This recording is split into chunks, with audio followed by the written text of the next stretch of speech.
I hope you're all having a great day. I'm Locum23, joining me for Desire Decorum, Book 3, Chapter 1, Family Matters.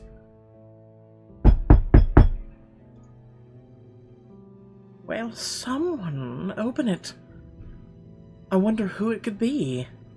The noise echoes through the grand upper assembly rooms as Mr. Chambers slowly makes his way to the door. The night's events flood through your head.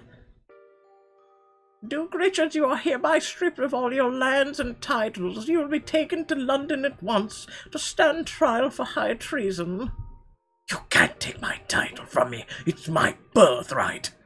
I am Queen of England, Mr. Richards. I can do as I please. A man second only to the Duke in terms of villainy and influence, Sir Gideon Payne. He's gone, but how? He can't be gone, because he can't have been here. Sir Gideon Payne was exiled from England years ago. I would like to thank you by officially declaring you Countess Bella, mistress of Edgewater Estate. Your Majesty, my father would be so happy. Even through it all, these have been the happiest months of my life, because you were in them. My love, my sweet, my darling Bella, will you marry me? Mr. Chambers opens the door, pulling you out of the night's memories. Gasps ripple through the crowd as the shadowy figure steps into the light. Wait, You're supposed to be dead.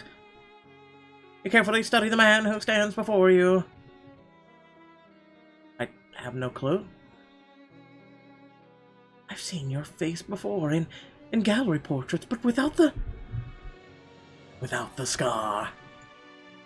I'm Viscount Harry Fordale. I take it you're my sister, Lady Bella Hartfield. Hartford, was it? It's Countess Bella of Edgewater now.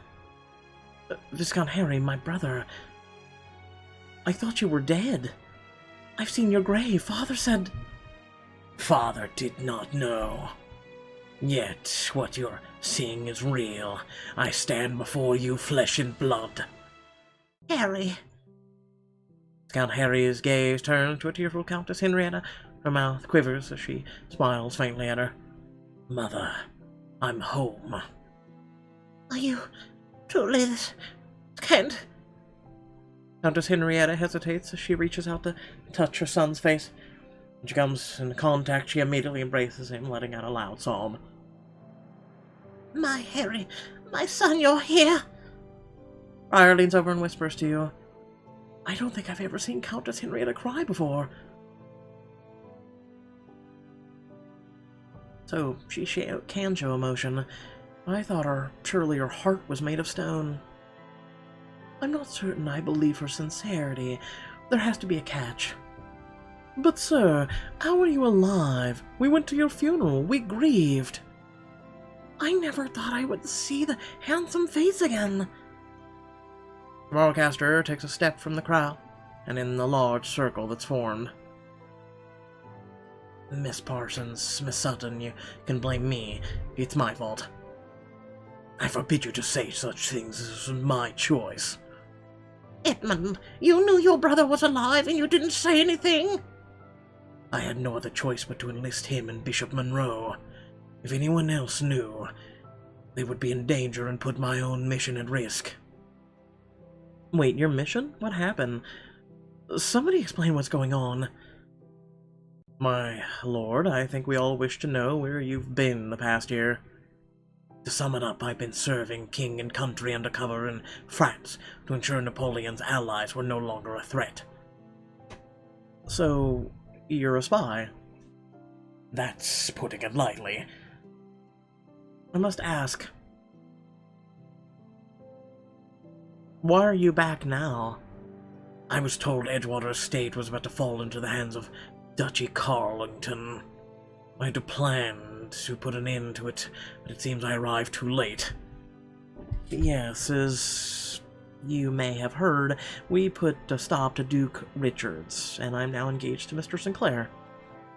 I'm surprised you're already engaged to another.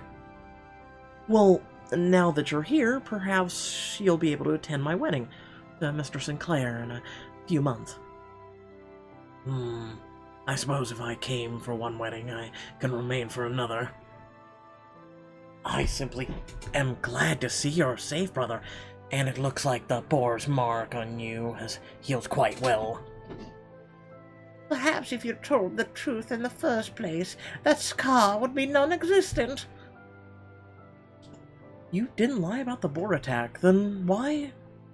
But before you can utter another word, Countess Henrietta wraps her arm around Viscount Harry and ushers him out. Come, Harry, we have much to discuss, and I should like some time with my son. Mr. Marlcaster tries to follow, but his mother glares at him. You can remain here, Edmund, seeing as you knew his whereabouts this entire time. You don't need this time with him. Oh, yes, I see. Mr. Marlcaster sulks off to the corner of the room while Miss Parsons pulls you away from the crowd. I can't believe Harry is back. He's certainly the last person I ever expected to walk through those doors. I would have sooner guessed King George III, or the ghost of your own father, before Harry. Annabelle, does this mean you're still engaged to him? Oh, that's a very good question. I don't know. I don't want to be. I can't imagine anyone would argue if it was officially called off. You're right. Harry would understand. So no, I have decided. I'm not engaged to him. Your eyes flicker to Mr. Carlster, standing alone in the corner. He sighs heavily, then takes a hearty gulp of his port. Or Mr. Marlcaster, I can't believe his own mother snubbed him so coldly. Really? Because I have no hesitations believing that, but he shouldn't have to feel so alone right now. Come, perhaps we can provide him with a little comfort. Miss Parsons follows your lead over to Mr. Marlcaster. He barely looks up as you approach. Mr. Marlcaster, how are you doing? Doesn't matter. If my own mother doesn't care about me, why should you? Mr. Marlcaster, I care because we're family. I know you care, you always have. And I always will. I'm sorry. I didn't mean it like that. It's just still difficult to process. Parsons sits down next to Mr. Marlcaster, her eyes pleading with him. Mr. Marlcaster, what happened with Viscount Harry? I need to know. How is he alive? We all have so many questions. Marlcaster studies you and Miss Parsons and stumbles through his words. It's complicated. We were hunting and there was a boar. Edmund, run! Get out of here! Ah! Harry, no! I rode as quick as I could and shot the boar. That poor boar. But I was too late. Viscount Harry he was... Mr. Marlcaster shakes a memory out of his head, bringing himself back to the present. It was a long time ago. I shouldn't trouble you with the details. Please, sir, tell us the truth. We want to know for diamonds. Is that right, Countess Bellas? I'll admit I am rather curious. If you really want to know what happened, what I've been keeping secret, I'll tell you. Please, Mr. Marlcaster, and learn the very true story of what happened to Viscount Harry in this exclusive scene. Listen about his story. Yes, I am. We are very interested in hearing about what you can tell us. The truth deserves to be out there. Don't you agree, Mr. Marlcaster? Very well. Mr. Marlcaster closes his eyes and takes a deep breath and begins. It all began several weeks before the incident. I was taking a walk around Edgewater Lake when I overheard Harry in deep conversation with a strange man. This is your chance to serve your country. We need loyal citizens to infiltrate France. What? Who is that? I did what anyone would in that case. I hid behind a tree and listened. But Napoleon is in exile. He's no longer a threat. His allies are still loyal to him. Don't you wish to protect His Majesty from anyone who would cause him harm? But why me? I'm just a Viscount. The Crown has its eye on you for a while. Fluent in French, high marks in education, a good shot with a rifle. You're perfect. You're asking me to leave my family. They'll never know the truth. It's better this way. You know how to reach me. Give me your answer in a few weeks. The officer finally went left, and I went to Harry at the water's edge. You heard all that? Indeed, I did, little brother. It's quite the honor. You have to answer the Crown's call. I don't know about that. Out of everyone that could possibly seek out, they chose you, little brother. I know, I feel obligated to say yes, but Mother and Father would never let you leave easily. I know, but perhaps I want to do something to help my country. I don't want to abandon them or you, and yet I may have to. Is it truly what you want? Take some time and think it over. I will. Please, don't say anything to them, at least not yet. I didn't tell a soul about what happened that day. I didn't want Harry to leave, but it wasn't my secret to share. How could he not have told me? I thought he trusted me with everything.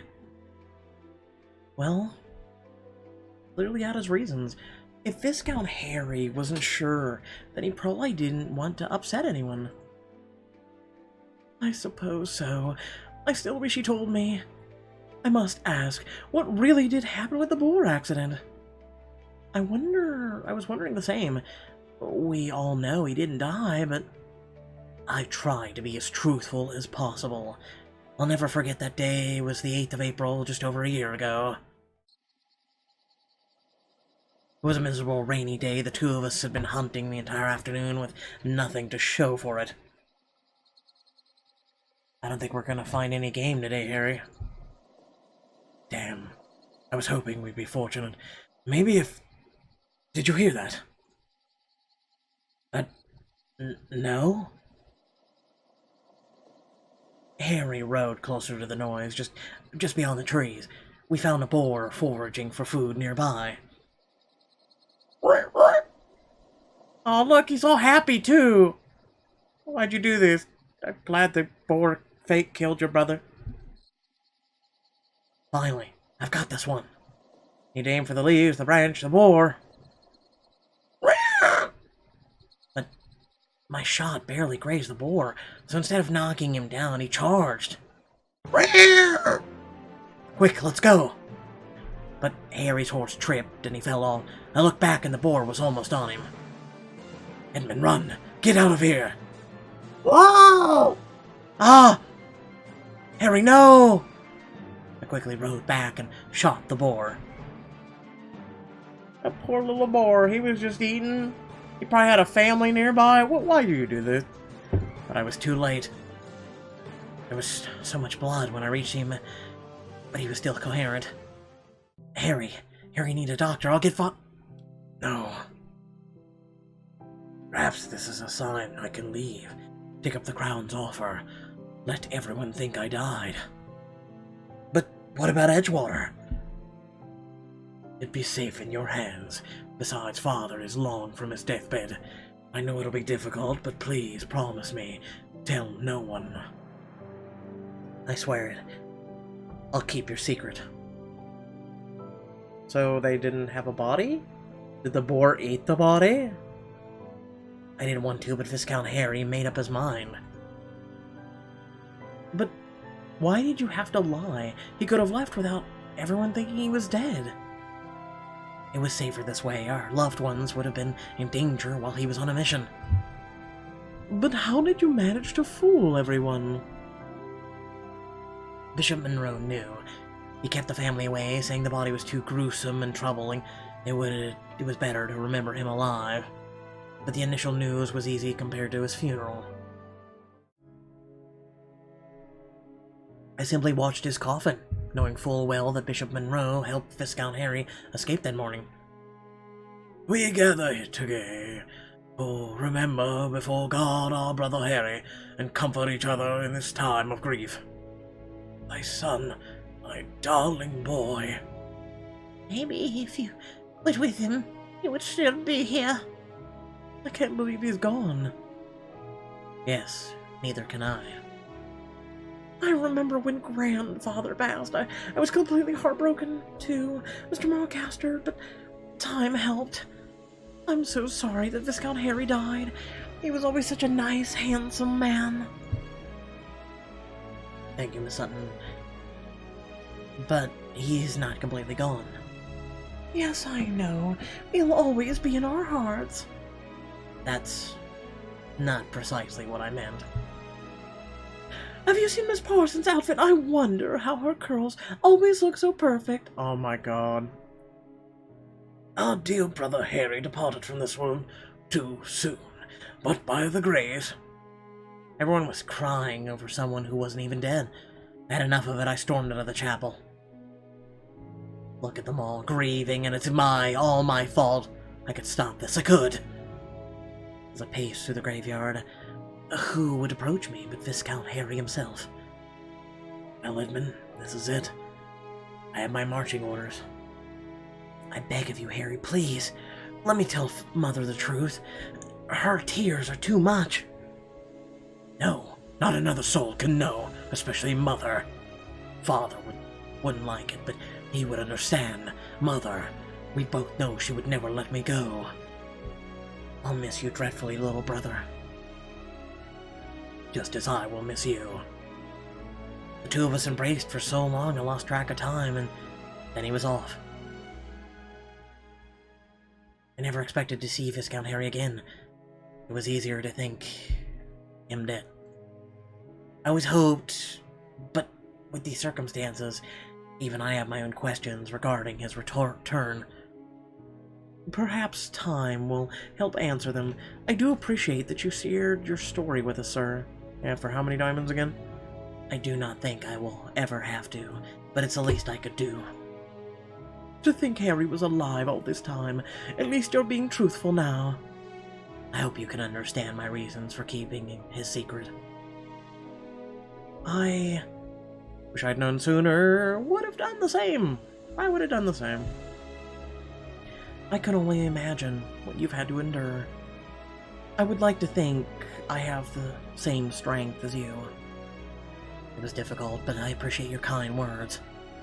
Mr. Mulcaster looks down at his almost empty cup of port. If you'll excuse me, it seems I'm in need of another refreshment. You learn the truth about Viscount Harry from Mr. Mulcaster. A Harry situation. Of course, it's growing late as well. I should retire at my townhouse for the night. Enjoy the rest of your evening, Mr. Mulcaster. Thank you.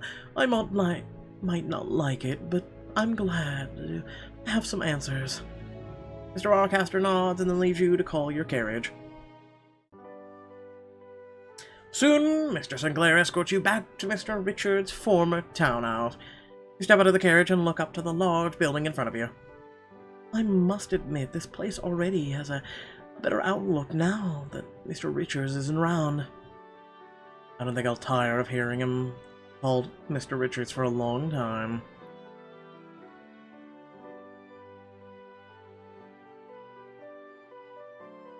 The two of you enter the grand, empty house, taking in the quiet parlor around you. Ernest, do you hear that? No. Exactly. We're alone, and no one can change that. You were saying? Huxley jumps down from the sofa and waddles up to you. Alone, aside from Pugsley, of course. Alone and engaged. Smile widens across Mr. Sinclair's face. He picks you up and spins you around the room. Ernest. He sets you down and pulls you into a tight embrace. Forgive me, but I cannot contain my happiness any longer. I have spent far too long hoping and desiring that we can be together, and now we will be forever. I cannot wait to marry you with all of my heart. Mr. Sinclair kisses you tenderly, then goes to light a fire as you bask in the empty parlor. To think soon, everything will be wedding planning. I'm most looking forward to deciding upon a dress, seeing our friends and family together, our wedding night. Friends and family together. In such a short time, I've met so many people. I want us all to celebrate together. All I need is you, and the day will be complete. Mr. Sinclair goes to stroke the fire, but now burning brightly. Stoke, not stroke! I suspect wedding planning will be a stark contrast to fending off Mr. Richards and Sir Gideon. To think Sir Gideon conspired with Mr. Richards to take the throne. What did he honestly expect to gain? It's a shame Queen Charlotte did not see Sir Gideon with her own eyes. If only I had proof to make her... Wait, that's it! What is it? You've lost me, Bella. Queen Charlotte didn't believe me about Sir Gideon without proof, but his things must be here. Without a moment's hesitation, you rush up to Sir Gideon's chambers, but find the room completely empty. The tables are empty, the drawers are completely cleared, and the bed is hastily made. Yeah, that looks made. No, he's gone. Everything of his is gone. We don't have any proof that he was ever here. No one will believe Sir Gideon Payne was ever in England. Oh. Are we seriously using the decor from Partisan of Rome right now? It doesn't even go with the house.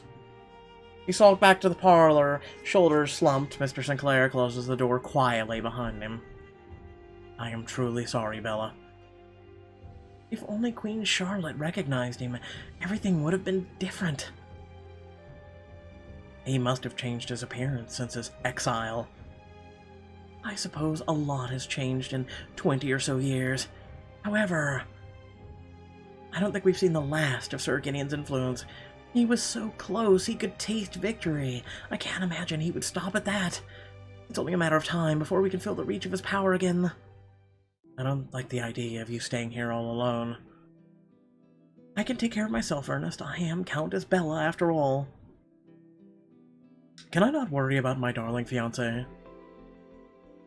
I like it when you call me that. Mr. Sinclair slinks his arms around your waist, moving closer to you. Your safety is important to me. I don't want Sir Gideon to come back to find you alone, or... Mr. Sinclair swallows hard, clenching his jaw. I don't wish that either. I'll admit the idea that he knows where I'm residing frightens me a little, but I don't know what else to do. Let me stay. I won't let anything happen to you, and I'm sure we could find some ways to enjoy the evening together. And pray tell, what did you have in mind? Mr. Sinclair whispers in your ear, sending shivers down your spine. Something to make this night unforgettable. When I'm through, my name will be all you can think. You propose quite the offer. Yoink. Mr. Sinclair! To stay the night? Or send him away? You know, why not? Pixelberry's a corporation. Stay here, with me. I don't want to be left alone. What's the point of having this big place to myself, with no one to share it with? You'll never have to wander again. Mr. Sinclair pulls you to him, his arms tied around your waist. He captures your lips, kissing you fiercely. You are beautiful, breathtaking. Am I? Care to show me?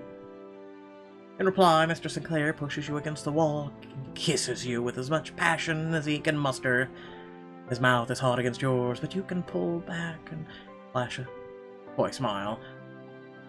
Do you realize what a tease you can be? I'm just getting started, Ernest. You saunter away from him, swaying your hips from side to side. You turn back to peer at Mr. Sinclair. Before we go any further, I don't think we're taking advantage of having this place all to ourselves. We should celebrate our victory elsewhere. Where would you prefer to get more comfortable? Let's continue this in the Duke's study. No. The dining room? My bedroom. I think my chambers will be more comfortable for us. Wherever you lead, I will follow. Mr. Sinclair tries to kiss you again, but you playfully push him away. You crook your fingers, beckoning him to follow. As soon as you enter the room, Mr. Sinclair's lips find their way to your neck. Kisses trail down your exposed skin, throw your head back in happiness. Oh, Ernest. Mr. Sinclair suggestively fiddles with the fastenings of your outfit. It would seem I'm in need of some help. It would be my pleasure to assist. Mr. Sinclair loosens your fastenings, helps you slip out of it as quickly as possible. You unlace your corset, you watch your clothes pool at your feet. Ah, much better. You take every breath away from me. You walk away around Mr. Sinclair, tracing his outfit with your eyes. Perhaps I can return the favor, if that's what the lady desires. You steal a kiss from him as you untie his cravat, and then push his jacket off. It's what the Countess desires. He rips his shirt off as you make quick work of his trousers. Soon his clothes are in a pile beside you, and you step back to admire your handiwork.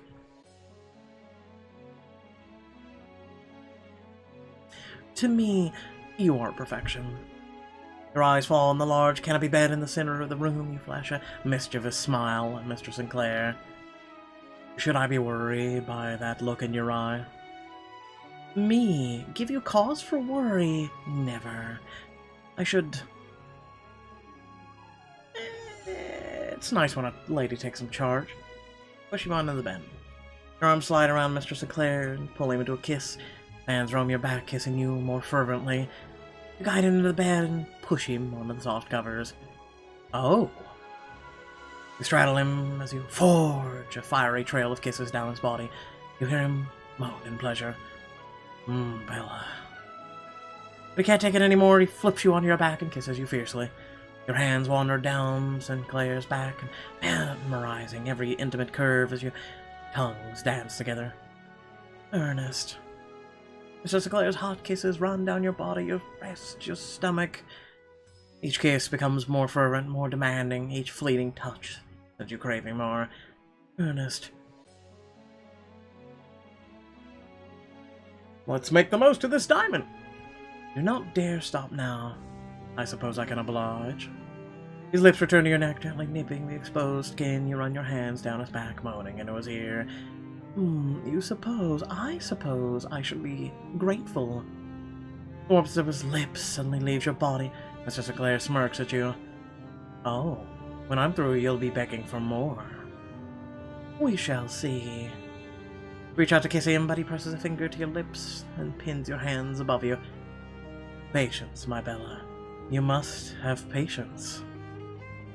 Mr. Sinclair watches you carefully as the other hand wanders across your body, pausing to trace your jawline, your breasts, your hips.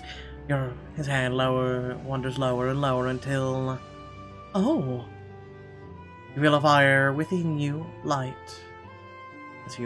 as nimble fingers expertly explore you.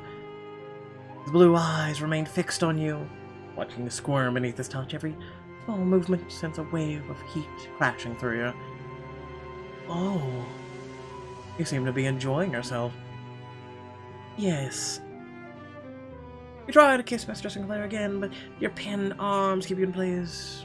He drops a teasing kiss beneath your ear, whispering, Didn't I warn you to have patience? Please. Please what? I need you. Without a moment's hesitation, Mr. Sinclair's lips meet yours. He releases your arms, and you immediately grasp his shoulder, kissing him hungrily. He lowers himself onto you, rolling his hips in rhythm with yours. Bella. Beat inside you swells, becoming hotter and hotter. The intensity overtakes you. His lips, his eyes, his hips, his entire being encompasses you, until you don't know where he stops and you begin. The fire blazes into an inferno inside you, building until you finally cry out, Ernest. After a while, you finally stir from your reverie. Mr. Sinclair drapes his arms across you, holding you tight to his body. Press a lingering kiss against the hollow of his neck. That was... I don't know if I can even put that into words. I've waited my entire life to share that with the person I love. I cannot imagine a better partner. Neither can I. I love you with my entire being, Bella. You are beyond words. Incredible, beautiful, fantastic. All of that and more.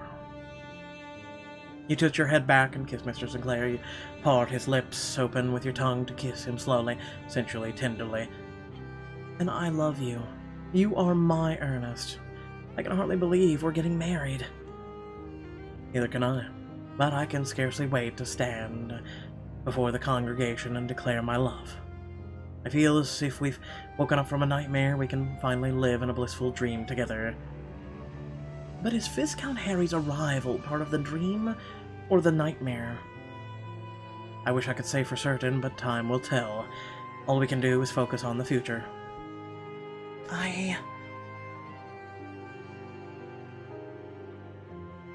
It's a good question. I wonder if anyone else from our past will return. Who else could show up? I can't think of no one. You mean you don't have a secret twin brother I don't know about? Cheesy soap opera.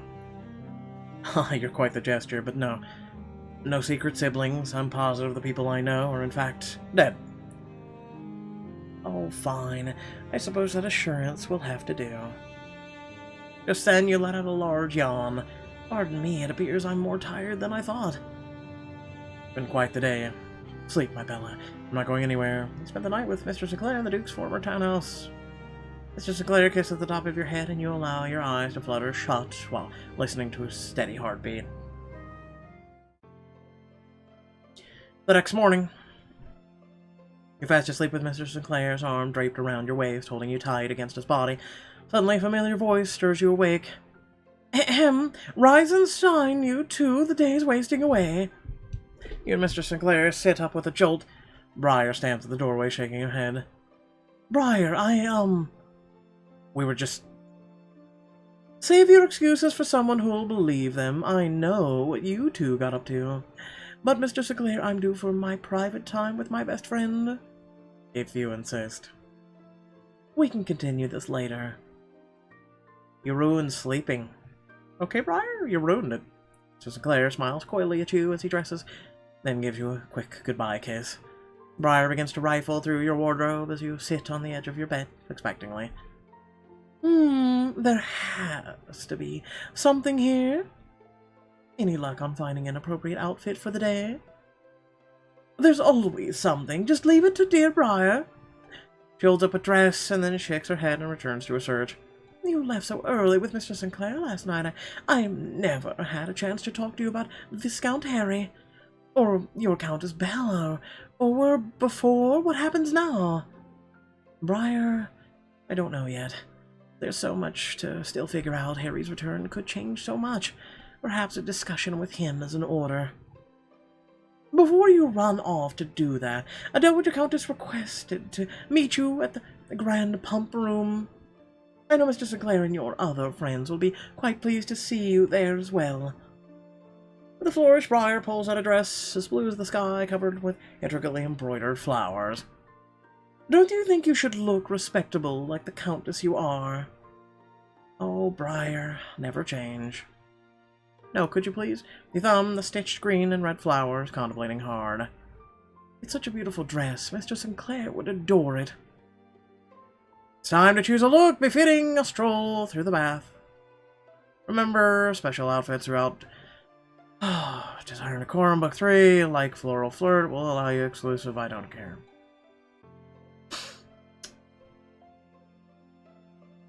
Been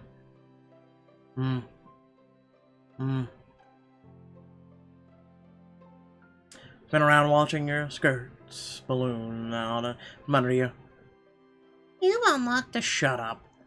Beautiful, Briar. All in a day's work. I can't help but feel that something's missing.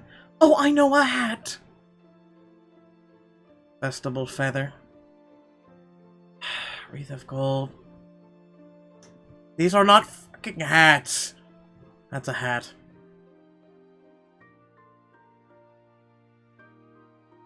Guess I'll go with the blue one.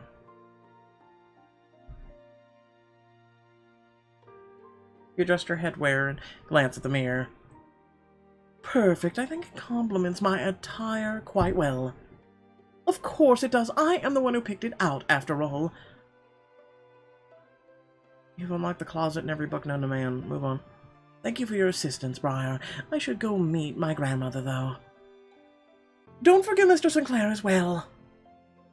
You take one last look in the mirror, then head to your carriage. A short carriage ride later. You arrive at the grand pump rooms and immediately spot your grandmother.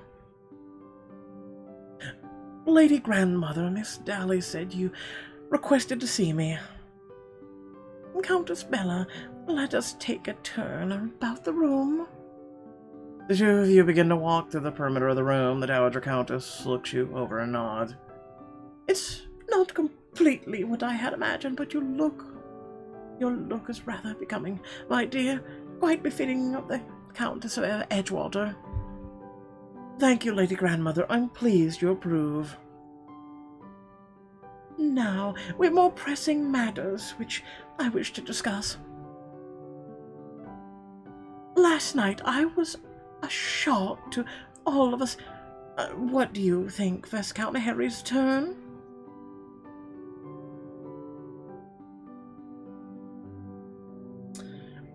Frankly, I am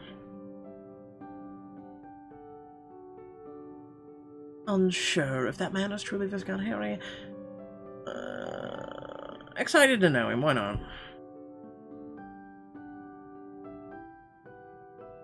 Before last night, you were my only blood relative remaining, but now there's Viscount Harry. I could have only dreamt of such a reunion. Yes, perhaps. Do you think otherwise, Lady Grandmother?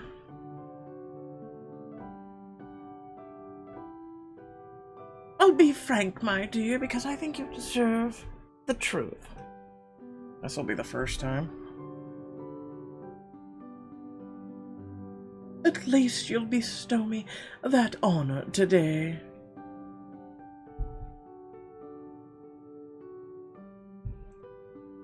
I'm skeptical of your brother's return. These things do not happen, but I know the facts. Queen Charlotte did say you are the Countess of Edgewater, therefore no one can take that away from even the Countess Harry, should he desire. Do you think he would? I cannot say. I wish I could. Keep your eye on Countess Henrietta. I fear she should use this to steal your title, but the crown is on your side, as am I. Thank you, but this does not change our history. I understand, my dear, but perhaps in time you'll find a way to forgive me. Across the room, you notice Mr. Sinclair and your friends chatting in a group. Your grandmother follows your gaze.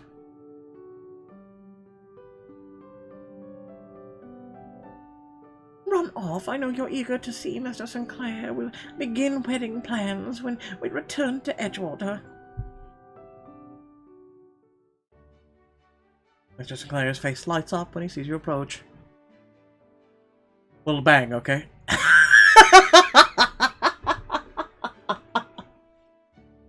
Countess Bella, you are a picture of radiance. Ah, Mr. Sinclair is correct. You look splendid, my lady. Well, good afternoon. Are you two enjoying your last few days in Bath? I was just getting used to the city. Oh, cheers up, sir. I'm certain you'll visit again. I, for one, can't wait to return to Hazelvale. The gardens are guaranteed to look brilliant this time of year. I'm looking forward to seeing Edgewater again with my own eyes, if I am welcome, that is. Perish the thoughts, if I would have it any other way. Prince Hamid, you are welcome there any time. You're also welcome at Letford Park. I've missed my estate quite immensely. It'd be nice to return after my entire ordeal with Mr. Richards. I'm looking forward to planning the wedding, seeing Edgewater once more, getting away from Bath. Bath has brought nothing but pain. I think the only upsides have been my engagement in seeing Mr. Richards in shackles. Just then, Mr. Woods appears at the door. He rushes up to you. He holds a letter out to Mr. Sinclair. Mr. Woods wheezes, out of breath as he speaks. Mr. Sinclair, for urgent. Your footman lost. Needed help and... Urgent letter observed. Mr. Woods finally catches his breath as he places the letter in Mr. Sinclair's hands. Read it. You'll understand. Mr. Sinclair quickly breaks the letter seal, his eyes dart across the words. No, it can't have. Mr. Sinclair, don't keep us in suspense. What is going on? I must hurry back to the country at once.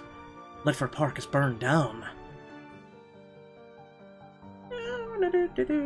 Gideon, I see you're retaliating. When you return to the country with Mr. Sinclair, will there be a start to your happily ever after, or will outside forces attempt you to turn your love to ash?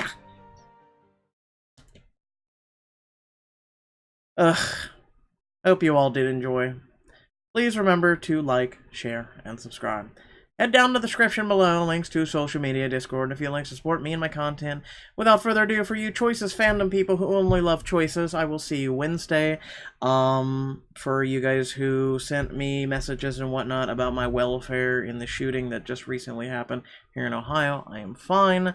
And for everyone else, and Choices fandom included, please consider coming to our Twitch channel or checking out the tons of content that I have here on the channel. We have Detroit Becomes Human, Minecraft, and so much more. Please, I mean, I can't tell you enough how incredible content we have, and I want to build a community and a channel that just doesn't thrive just on Choices. And yes, you've seen some of the new changes with Choices. It has nothing to do with the welfare of Choices and me doing anything in their favor. Trust me, it's complete opposite. I've tried to drop breadcrumbs. Anyway, without further ado, because I can't openly admit anything. Without further ado, my morality and whatnot when it comes to Pixelberry at the moment has significantly changed. Now, think back to what my morality and everything else was, especially for you guys who hang out in my Discord server. It's changed, hasn't it? Yeah, and moving on. Bye.